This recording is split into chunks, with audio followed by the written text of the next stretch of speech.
Yan. Yan. Umaga kami gumagawa, no? Hanep. Mayroon pang ano dun, no? ER.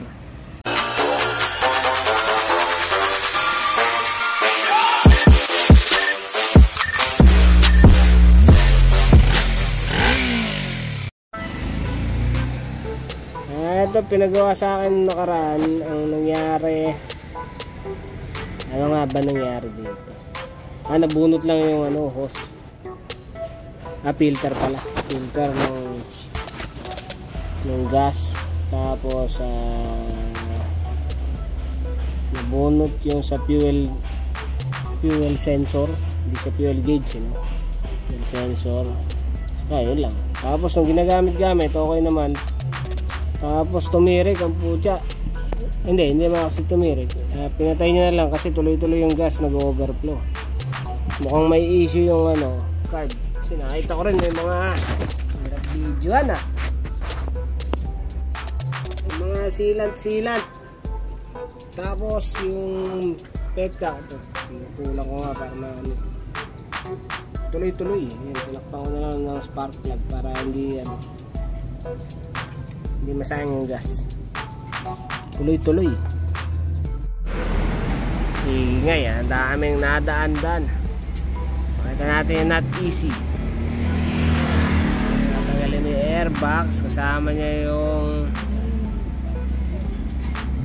housing na itong battery. Putik. Tsaka coil. Tsaka CDI. Putik.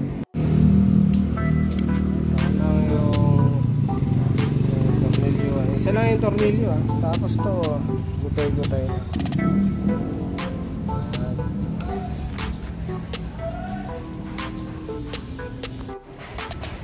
Ito ko rin yung mga clamp ba tawag yun. Kulang isa. Tanggal din po siya, hirap. Kaya tanggalin din yung susian kasi nakaaraw may tubig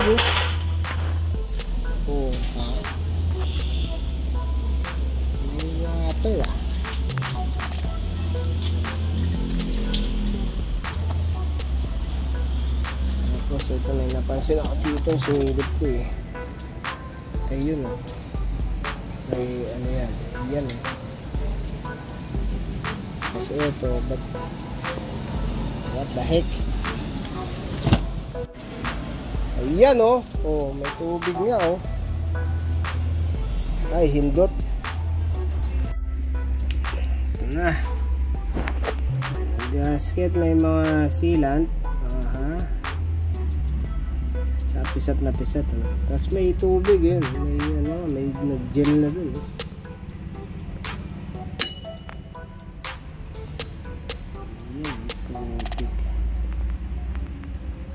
meron din po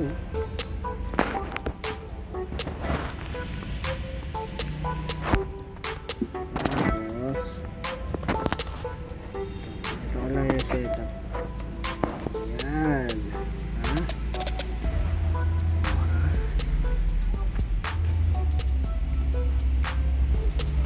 ito sigurado pisat yung ano na ito gasket kailangan ko rin tanggalin yan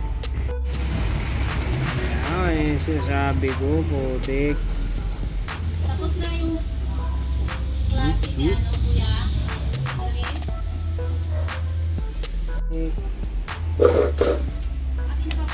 oh yes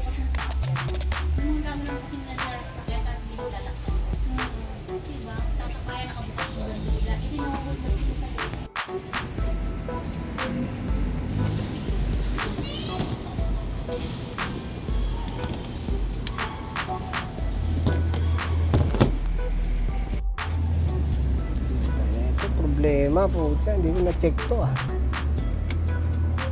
maandar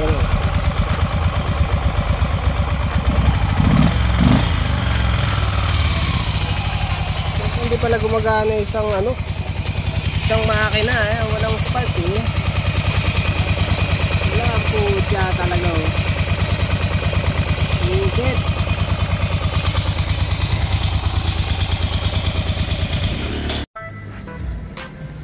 So ito, binuksan ko na nga eh, binalatan ko na pala. Ito yung wiring na ginawa. Tapos bukod dun, ito tinanggal ko na kanina eh, kasi sinisilip ko eh. Nakatras yung isa eh, no? Bukan natin isuksok. Suksok mo na maigi.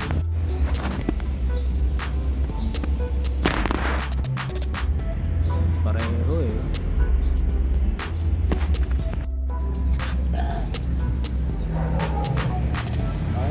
Lang na meron ng kuryente ang putik. Grabe, hirap ng ginawang wiring dito. Titigas ng wire pati. Magandang pwesto. So lang pakita na meron na kuryente. Tatawid na kaya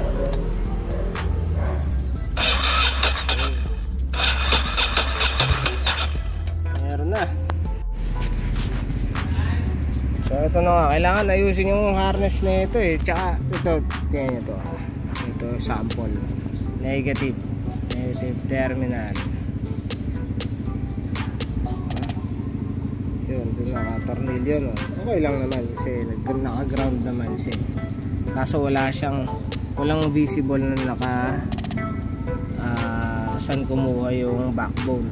Backbone, ibig sabihin yung pinaka supply ng negative ng battery papunta sa harness. Wala eh. Diretso lang siya na na ground. Tapos malamang yung negative niya nag-ground na lang. So mahina yun, hindi siya galing dito mismo sa battery, galing siya sa ground. So malaking medium yung dinadaanan ng negative. Tapos bukod doon, tingnan nyo to. Batak na batak yung wire nung negative ang puta. Tatanggalin ko. Ang hirap nga ikabit eh.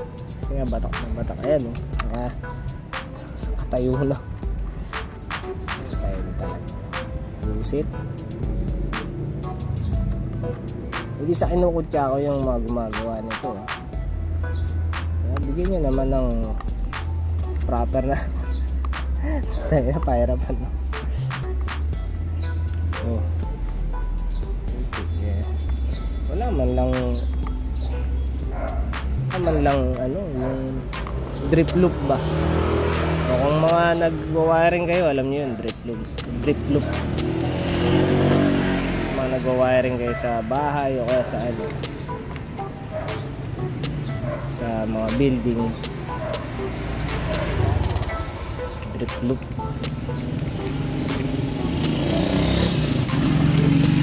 Yan. Hirap eh. Busit. Battery. Alanganin pa. Diba? Tuloy-tuloy video. Ayos ah. Ingay pag umaga. Puta. Kabusit. So, ayusin ko na rin to yung mga terminal na yan. Papalitan ko yung mga wire galing dun sa source. So trace ko lang muna para yung dadaanan ng wire medyo maano eh. Tayo na ingay dito ah. Tayo dumadaan. Iba pa rin pag panggabi ah. Video ko lang muna yung status nito ha, para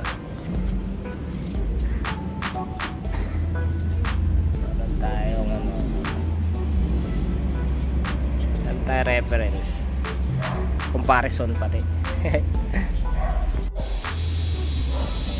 Huli nito yung inis ko at napakita ko lang yung wire na pinanggalingan yung source. Ayun, nipis tapos tumaba siya ng ganito, bang siya parang napilayan. Oh yes,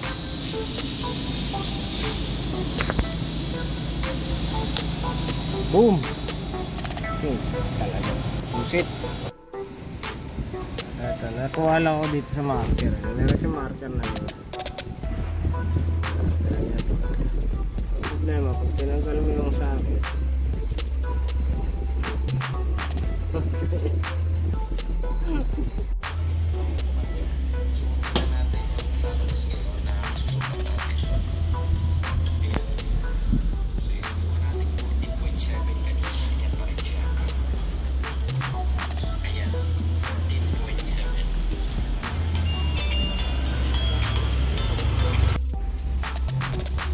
ito nakuha kong gasolina sa carb. Putla eh.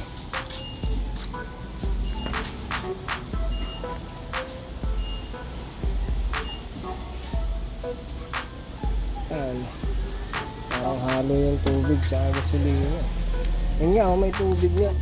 Ayan, dinrain ko yung gasolina sa tangke. May tubig oh. Dinrain ko talaga. Buset. May tubig tsaka may dumi. Yung mga dumi yung nakuha. Yung mga pula-pula. Kasi yung nasa tangke ay yung the rest ng gasolina dito. Dito yung iba. Ito may puti-puti na nung lumabas to, may puti-puti na. Maganda kung mailsalin ko sa ganito sa clear para makita. Malinaw pa eh. Ito yung dulo yung may mga puti-puti na yung lumalabas eh. Tapos ito may mga lupa-lupa. Ang puti. Ano ba yan? Ano pa eh no?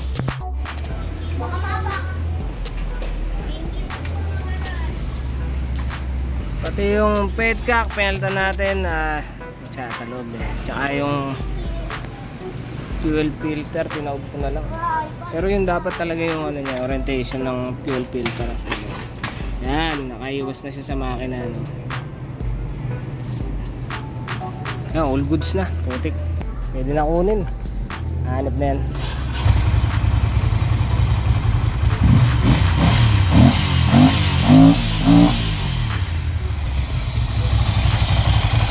Yung petcock kailangan palitan kasi nagba-bypass nag-overflow eh. Tapos kaya pala nag-overflow yung carb. May halo kasing tubig yung yung gasolina niya. Tapos yun yung nagko-cause ng overflow eh. Bali umiipit yung may halong tubig, hindi nasasara maigi yung float valve. Kaya patayin ko muna at napakaingay. Hindi nasasara maigi yung float valve kaya pag may tubig talaga ganun, hindi sasara yung float valve ng maayos. Nasubukan ko na rin yun na mano-mano nakubad yung carb. Tapos nilileak test ko na may tubig yun. Naglileak siya eh. Ito yung mini-pentory? XG. Yun. All goods na tayo sa paglatag ng kuryente. Dito lang naman sa ignition system. Kasi medyo tight sa budget si sir para i-full harness. Kaya yun lang muna yung nasikaso natin. Na wala na yung mga jump pack na wires dito na wala namang pintahan. Inayos lang na hindi siya magkakayakap lahat kasi nga madadamay yung iba eh. Magiging full harness to pagka inusog-usog ko na eh. Kaya doon lang tayo sa ignition system. Bumalik lang doon sa original na kinunan, yung brown tsaka black. Yung brown noon positive, yung black negative. Tapos kung may mga nagtatanong regarding sa pin configuration ng CDI, hindi ko mabibigay. Sorry. Ayan. Okay na to, putik.